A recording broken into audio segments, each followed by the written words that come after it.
You're watching the Rollerson Broadcasting Network.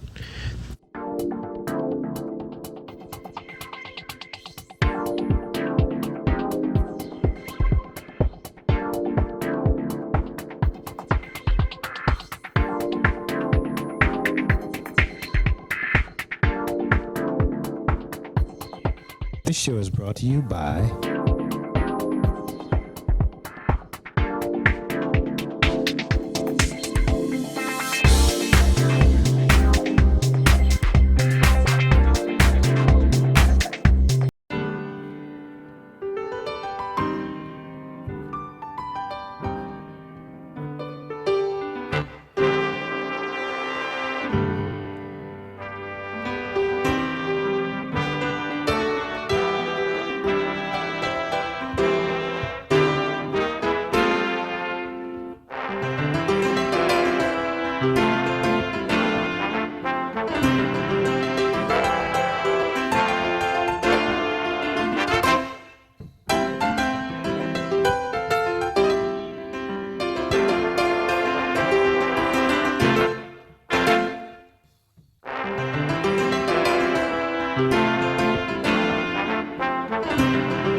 Hello, my name is Anne-Marie Gaines, and I want to welcome you to the Leon Rollerson Show.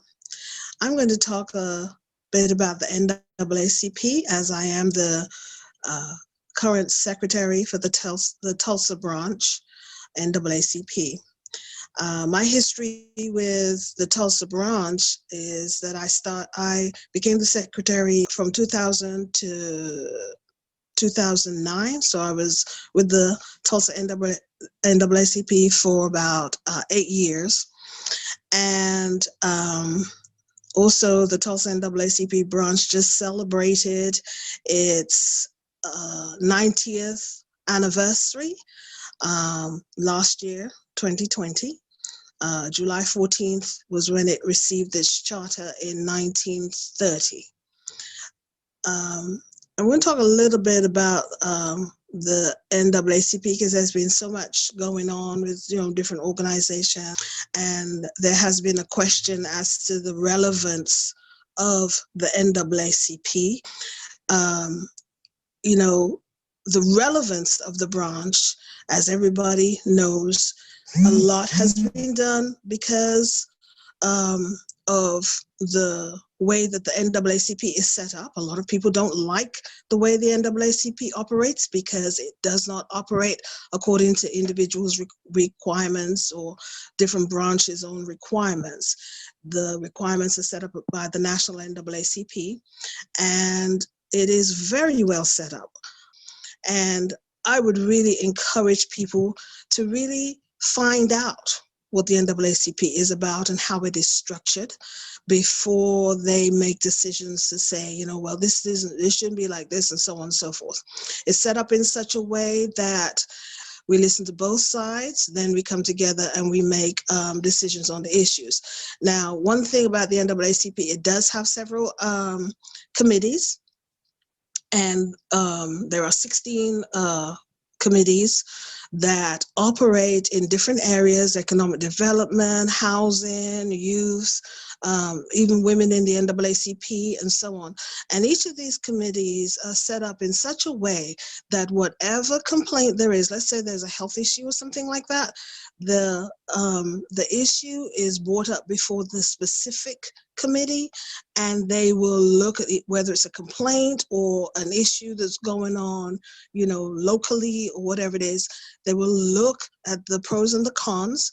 They will talk to those who they need to talk to, whether it's someone who's being there's a complaint against, and review how does this line up with what we as the NAACP feel should happen concerning the situation. I think people don't understand that there is a certain amount of homework that is done before we can make any decision. We are encouraging people to review the NAACP again, meet with us and talk with us and find out what are we doing, what can they do to participate.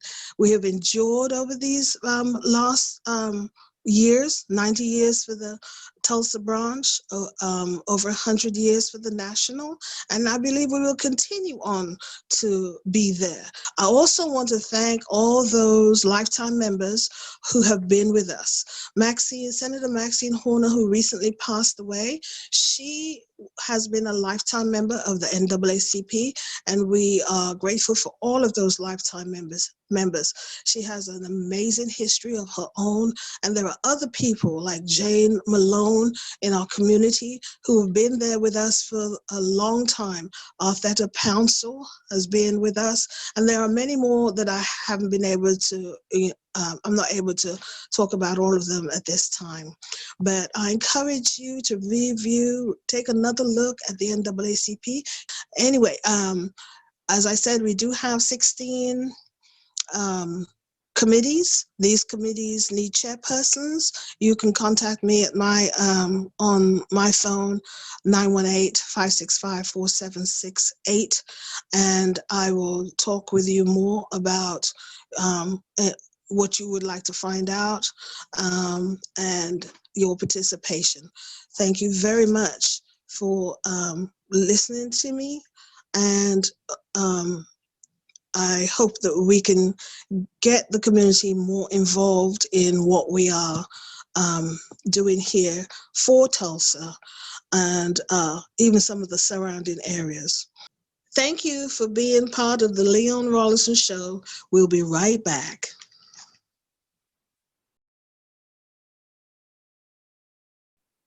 Hello, my name is Rosetta Funches.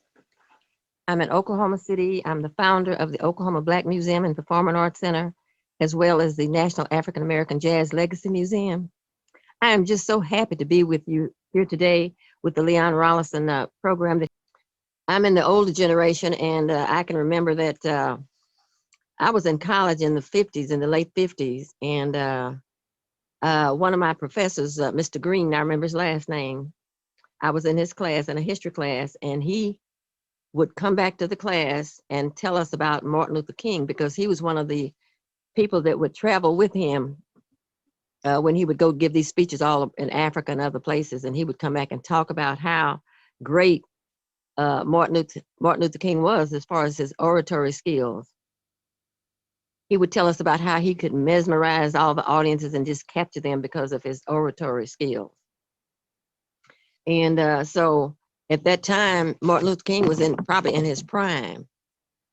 But my feeling about Martin Luther King is that I believe that he is a gift that it was given to us by God. And if you look up history, God has given mankind many, well, I won't say many, but quite a few people of that magnitude of Martin Luther King, people that could do that could enlighten all the rest of us about good and bad. See, God has given all of us the wisdom to know, characteristics to know right from wrong. And sometimes we need a reminder. And then he puts in front of us people that can be in front of us to show us the way and keep us kind of in line as a reminder. Because you see, Martin Luther King, because of our history as slaves coming to America, he showed us the way to be nonviolent and to combat some of the things that we have faced in life here in America. He taught us about peaceful protest. He helped to end segregation with his movement. And so we have lots to be thankful for in Martin Luther King, and we want to thank God for putting him in place for right now in our days and time. So I'm just saying that Martin Luther King he impacted all of our lives, and he set an example in front of all of us to live a certain way that God wanted us all to live. And despite all of the circumstances that he was brought up under, as well as all the other Blacks during those times, he set the guidelines and made us all proud to be and to see him as a legacy that he is today. Thank you.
You're watching the Rollerson Broadcasting Network.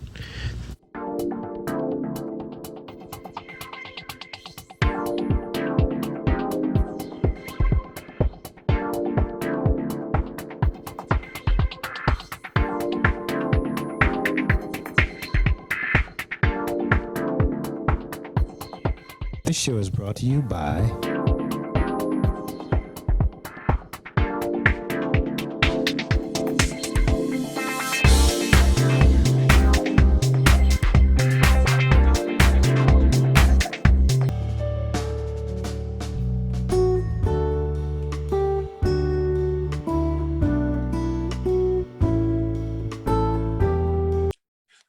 My name is Michael Mims. I'm a product of North Tulsa. I went to Booker T. Washington High School. I went to Charles S. Johnson, went to Carver, and I was asked to speak on Black history, tell you about the Black men and Black women who influenced my life growing up.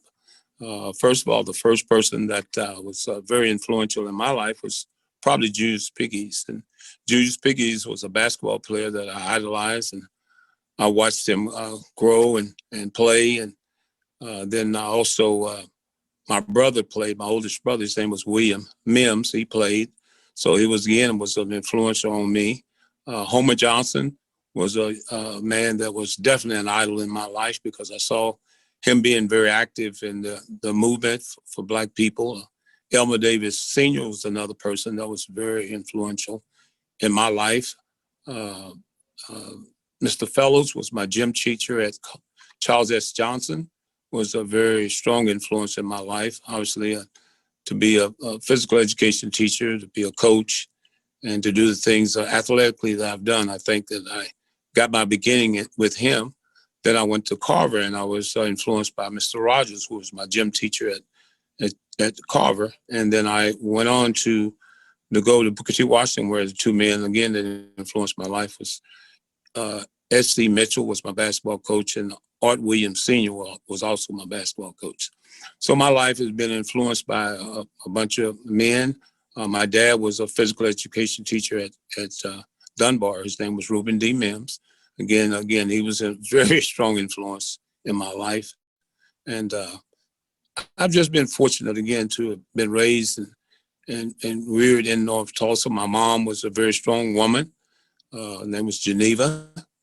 And she instilled a lot of great things in me, and I got a chance to be involved with her as being my mom. Obviously, we were kind of tied at the hip. She taught me a lot of things. She taught me how to cook, to sew, to clean, and I could do just about anything because she taught me to do those things. And fortunately for me, I think I did them pretty well. She also taught me how to write, so I can write pretty well. I have a legible handwriting. So she was a strong influence on me. I had two aunts, my Aunt Opal and my Aunt Gertrude were two strong influences in my life, two women that influenced me very strongly in the things and the endeavors that I had growing up, going off to college. And I've just been very fortunate, very blessed. I've actually been to Booker T 3 times. I've retired 3 times from Booker T. And so Booker T Washington High School has been a very, very strong influence in my life. It's taken me places that I never dreamed I would go. But at the same time, I didn't know the influence that I had, because the influence that I had gave me enough courage and know-how to do the things that I did. I've always been very strong with building relationships. And the good thing about things like that is that they will take you anywhere. If you get to learn and know people, people get to learn and know you, you can go a long ways. And I've been very fortunate to have those opportunities. And I've traveled this country. Again, I'm very fortunate again because I came from the hood, as they say, from Greenwood, North Greenwood. I lived at North Hartford, right down from Greenwood, probably about a block from Greenwood. And so I'm very proud of that which has taken place in my life. And I've had a lot of great influences, and most of them have been Black people.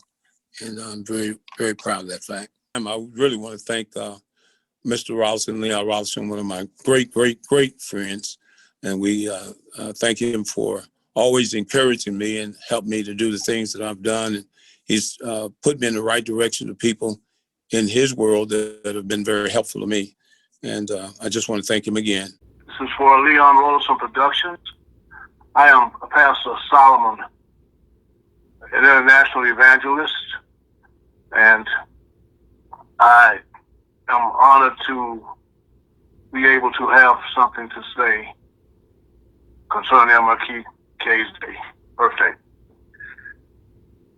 These are the words: to stand in defense of unpopular truths when champions are few and enemies are many, dedicating all to the cause, even unto the death, is the spirit of MLK Day, one life. Thank you.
You're watching the Rollerson Broadcasting Network.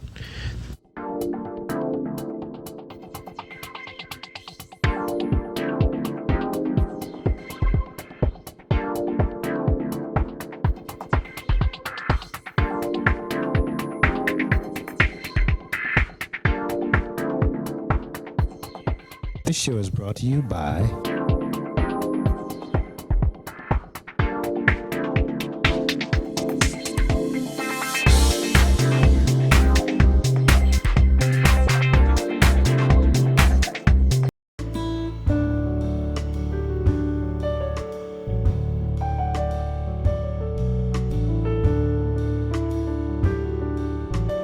I'm Sarah Phoenix, and I am so excited to be here on the Leon Rollerson Show.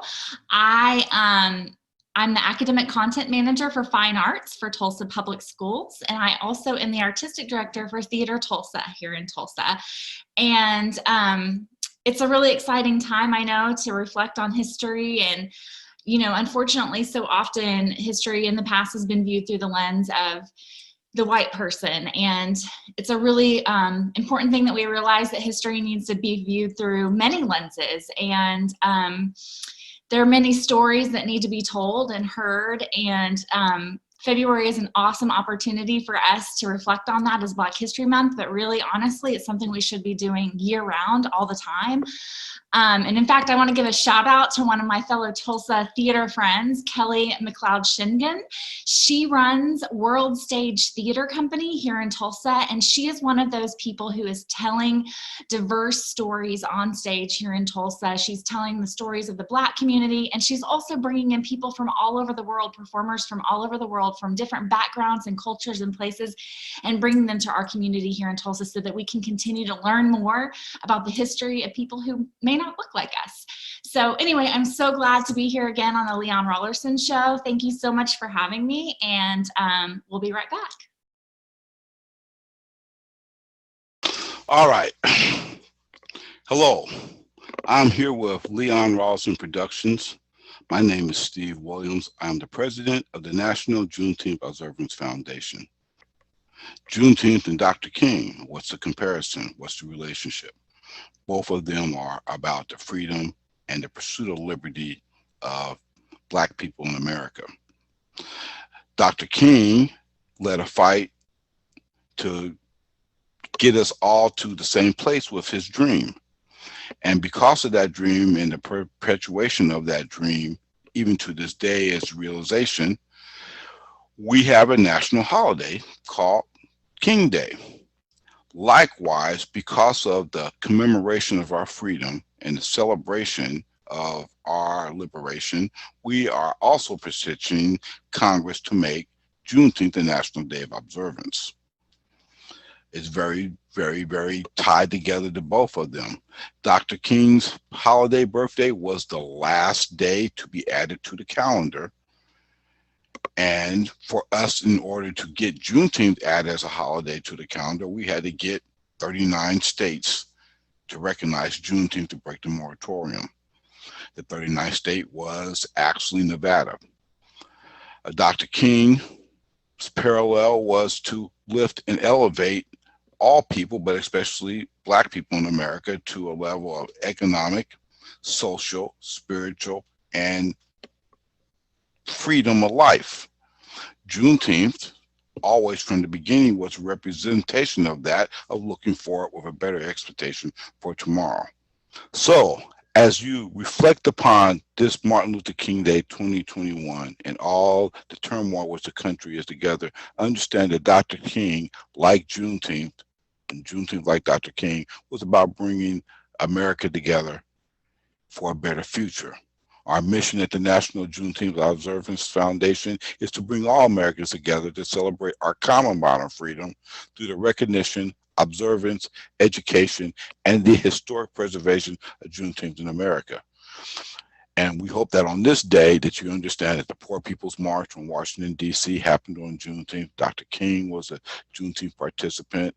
Black History Month was based off of Juneteenth from Dr. Robert Starling Pritchard. Understand our history and the importance of both of those. We congratulate Dr. King on the legacy that he left, and we hope that as a group of people, we can live up to that, and that group of people be Americans.